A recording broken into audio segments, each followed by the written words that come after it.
रमीज राजा Pakistan cricket board से ये सवाल करते हुए नजर आते हैं कि साइम अयूब किधर था ऑस्ट्रेलिया के अगेंस्ट टी20 सीरीज में।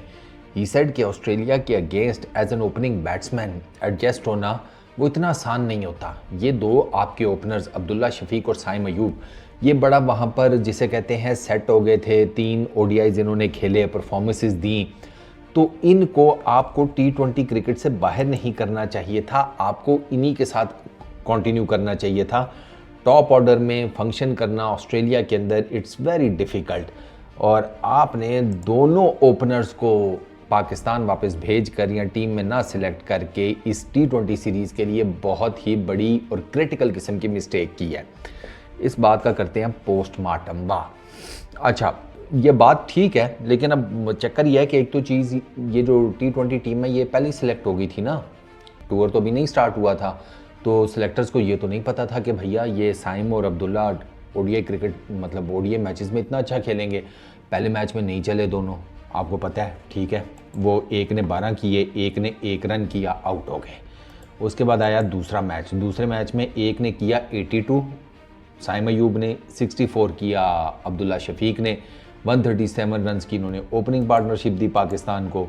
फिर तीसरे मैच में जो कि डिसाइडर था, साइम अयूब ने किए 42, अब्दुल्ला शफीक ने किए 37। वहाँ पर भी इन्होंने तकरीबन कोई 80-85 रन्स की ओपनिंग पार्टनरशिप दी। तो पाकिस्तान के लिए 2 मैचेस की मतलब ओडीआई सीरीज़ के 2 मैचेस में लोगों ने धांसू परफॉर्मेंस दी और अच्छा खेले, शॉट सिलेक्शन ये वो सारा कुछ। बाउंस को भी बड़ा ज़बरदस्त टैकल किया, जिसे कहते हैं लाइन और लेंथ को बड़ा अच्छा मैनेज किया इन्होंने ऑस्ट्रेलियन बॉलर्स के। अब जो यहाँ तक आ गई ना बात टी20 क्रिकेट की, तो चक्कर ये है कि टी20 क्रिकेट में ये दोनों लगातार हो रहे हैं फेल। टी20 क्रिकेट में ना साइम अयूब चल रहे हैं और मल्टीपल पिचेस के ऊपर चल रहे हैं। इनफैक्ट फटा विकेटों के ऊपर भी साइम अयूब उस तरीके से टी20 क्रिकेट में परफॉर्म नहीं कर रहे, और सो इज़ अब्दुल्ला शफीक। साइम अयूब के 23 मैचेस हैं टी20 इंटरनेशनल्स में, 21 इनिंग्स हैं, सिर्फ 309 रन हैं, सिर्फ 309 रन। हाईएस्ट 49 है जो कैरियर के तीसरे मैच में बनाया था अफगानिस्तान के अगेंस्ट। उसके बाद 18 इनिंग्स साइम अयूब और खेल चुके हैं। ये 49 नहीं साइम अयूब का टूटा, उनके वो 40s में उसके बाद बड़े शाजो नादर, बल्कि इनफैक्ट वो 40 वो जो किया था ना 49 तीसरे मैच में, उसके बाद 2 टाइम्स ही तो सिर्फ वो 40s में गए हैं, उसके अलावा तो 40s में वो गए ही नहीं है। अब साइम अयूब के जो बैटिंग एवरेज है टी20 में वो 14 की है, स्ट्राइक रेट 122 का है, कोई 50 नहीं, कोई सेंचुरी नहीं। अभी जो लास्ट इन्होंने बेहतर एक इनिंग खेली वो 45 रन की थी, आयरलैंड के अगेंस्ट, आयरलैंड की सीरीज़ में डबलिन में 45 किया था। उससे ऊपर एक 32 है रावलपिंडी में न्यूजीलैंड के अगेंस्ट, फिर एक ऊपर 27 न्यूजीलैंड के अगेंस्ट ऑकलैंड में वो जो सीरीज़ हुई थी शहनशाह, जिसमें आपके स्किपर थे, और आयरलैंड के अगेंस्ट लॉर्डर हिल में वर्ल्ड टी20 में 17 रन हैं। बस यही है साइम अयूब का टोटल। तो साइम अयूब की टी20 क्रिकेट में वो परफॉर्मेंस ही नहीं है। तो सिलेक्टर्स ने अगर साइम अयूब को ऑस्ट्रेलिया के अगेंस्ट टी20 स्क्वाड का पार्ट नहीं बनाया था, तो वो इसी चक्कर में बनाया था कि यार वो परफॉर्म ही नहीं कर रहा, तो अब उसको बनाएं क्या।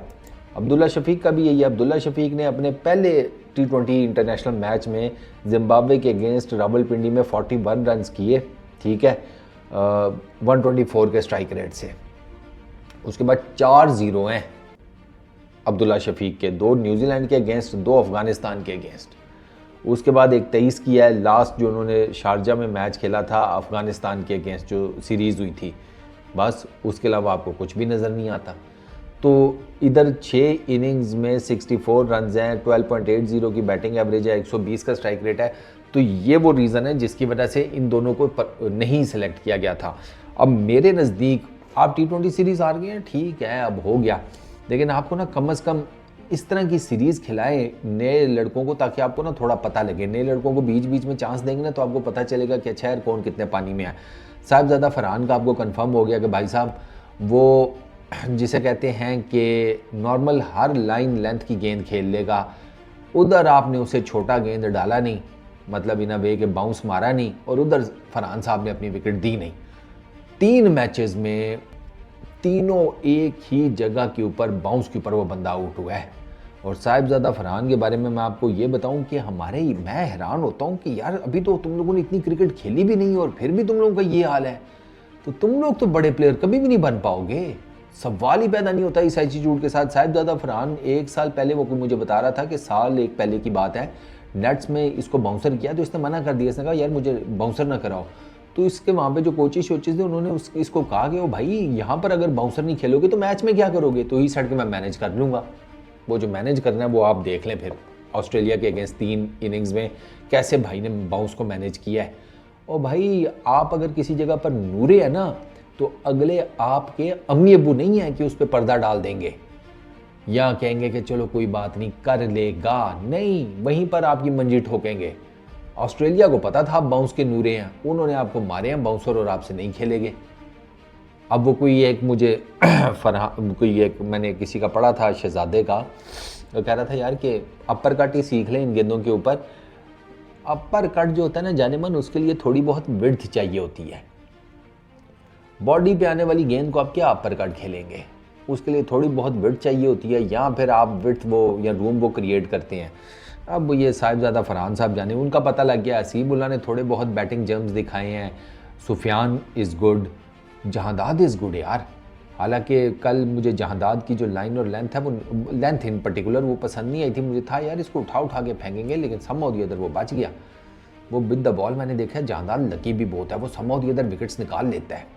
तो आपको ना इसी तरीके से ये नए लड़के आपने ट्राई करनी है, आपको पता चल जाएगा कि यार किसका कोई थोड़ा बहुत हिसाब है। जहाँ तक बात रहेगी कि साइम अयूब और अब्दुल्ला शफीक होते तो चीज़ें डिफरेंट होती, तो यार साइम अयूब और अब्दुल्ला शफीक को मैंने आपको बता दिया कि उनको उनकी परफॉर्मेंसेस की वजह से नहीं रखा गया, और ये ब्लेसिंग इन डिस्गाइज है। ठीक है, आपको पता चल गया कि यार हमारे पास जो बाकी हमने लड़कों को ट्राई किया उसमें से कौन सा जो है वो लॉन्ग टर्म मटीरियल हमारे लिए साबित हो सकता है। तो ये सिंपल सी कहानी है साइम अयूब और अब्दुल्ला शफीक को ना रखने की, कि उनकी परफॉर्मेंसेज नहीं थी, इसी बेस के ऊपर उनको नहीं रखा गया। और सिलेक्टर्स को इल्हाम तो होना नहीं था कि भाई जब हम स्क्वाड अनाउंस कर रहे हैं ऑस्ट्रेलिया का T20 का और ODI का, तो साइम अयूब ODI में चल जाएगा, अब्दुल्ला शफीक चल जाएगा। हाँ, अगर उनको पता लग जाता ऑलरेडी पहले से तो वो डेफिनेटली फिर सिलेक्ट भी कर लेते, क्योंकि उनको भी तो यही होता कि यार हम जो लड़के सिलेक्ट करें वो परफॉर्म करें, ताकि कल कलां को हम पर ना आए कि यार ये किसको सिलेक्ट करके भेज दिया है। तो ये सिंपल सी कहानी है, इसमें कोई बहुत ज़्यादा जिसे कहते हैं ना डीप कैलकुलेशंस करने की ज़रूरत नहीं है। साइम अयूब को आगे फिर चांस मिल जाएगा। मुझे पता है ना जिस किस्म की उसने ऑस्ट्रेलिया में बैटिंग किया उसको अभी हो सकता है T20 में और मज़ीद चांस मिल जाए। अब वो कर पाता नहीं कर पाता वो एक है, उसको थोड़ा बहुत देखना चाहिए। साइम अयूब को पावर प्ले का फ़ायदा उठाना है, लेकिन पावर प्ले का फ़ायदा उठाने के लिए पहले ज़रा थोड़ा बहुत देख तो लेना कि यार बॉल पिच कैसा बिहेव कर रही है, ये वो सारा कुछ। थोड़ा बहुत 1-2 बॉल्स 2-3 बॉल्स अगर आप खेल भी लेते हैं डॉट पिच का ज़रा चेक कर लेते हैं, एक आधा ओवर भी निकल जाए तो कोई दिक्कत नहीं है।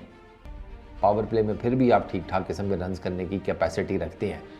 यार ये तीसरे T20 इंटरनेशनल में बाबर ने और उसने हसीब ने कोई बहुत बाउंड्रीज नहीं मारी, छक्के चौकों की बरसात नहीं की, फिर भी पावर प्ले में 60-65 रन जोड़ गए थे यार। 60 के करीब कोई रन इन्होंने जोड़े थे, समथिंग 9-10 की रन रेट के साथ। और आपको क्या चाहिए? तो साइम अयूब तो इससे ज़्यादा एक्सप्लोसिव बैट्समैन है इन दोनों से। तो आई रियली होप कि साइम अयूब, लेट्स सी, देखते हैं आगे अगर T20 में चांस मिलता है तो किस किस्म का परफॉर्म करते हैं। लेकिन मेरा ख्याल है कि आपको ना अपने मल्टीपल दूसरे ऑप्शंस, जैसे हसीबुल्ला को आपने ट्राई कर लिया, आपने फरहान को ट्राई कर लिया, कुछ और भी देखें आगे पीछे अपनी डोमेस्टिक में, उनको भी ट्राई करें। आपको कोई ना कोई ऐसा मिल ही जाएगा झटकेदार प्लेयर जो आपका जो ओपनिंग स्लॉट है ना T20 में, जो आपको मसला बनता है ओपनिंग का, वो आपका रिजॉल्व करवा देगा। इस वीडियो में इतना ही, अपना बहुत ख्याल रखना, नेक्स्ट वीडियो में मुलाकात होगी। Peace out.